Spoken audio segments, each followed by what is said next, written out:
Partia opozitare LSDM ka akuzuar se problemet me furnizimin me ujë dhe ndotjen e ujit në disa pjesë të Maqedonisë së Veriut janë shndërruar në një problem serioz shëndetësor dhe institucional. Sipas tyre, deri më tani askush nga pushteti nuk ka mbajtur përgjegjësi, edhe pse në më shumë se 50 vendbanime është regjistruar ujë i ndotur. Si shembullin më të rënd, ata e përmendin sërish Gostivarin, ku mbi 4.000 qytetar kanë kërkuar ndihmë mjekësore. Keti Shterjova nga LSDM ka theksuar se nuk mund të helmohet i gjithë shteti dhe se kërkon përgjigje nga veprimet e institucioneve në Gostivar.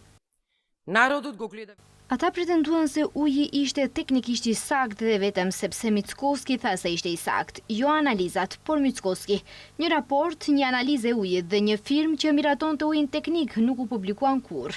Ministri Brendshëm Toshkovski ishte i përfshirë në hiperklorinimin dhe u tha qytetarëve të linin ujin të rrjedh nga rubinetat.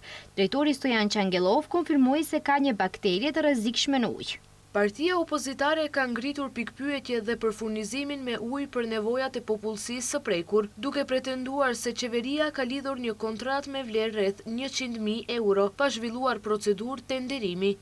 Ndërkohë, VMRO-DPMNE është kundërpërgjigjur duke e akuzuar LSDM-n se po përpiqet të fitojë pikë politike dhe të përhap panik lidhur me ujin e pishëm. Sipas VMRO-DPMNE-s, gjatë kohës kur LSDM-ja ishte në pushtet dhe drejtonte institucionet, nuk u ndërmorën masa për zgjidhjen e problemeve me cilësinë e ujit të pishëm, të cilat, sipas partisë, kanë ekzistuar edhe gjatë kohës kur Venko Filipçe ishte ministër i shëndetësisë dhe përgjatë gjithë periudhës së qeverisjes së LSDM-s. Dokumentet nga analizat e kryera, të cilat janë bërë publike, tregojnë se gjatë periudhës kur LSDM ishte në pushtet dhe Filipçe ministër, janë evidentuar raste të ujit të pasigurt për pije në disa vendbanime të vendit, përfshirë edhe Gostivarin. Sipas VMRO-DPMNE-s, drejtuesit e LSDM-s të udhëhequr nga Venko Filipçe në atë kohë kishin prioritete të tjera më të rëndësishme, sesa shëndeti i qytetarëve dhe siguria e ujit të pishëm.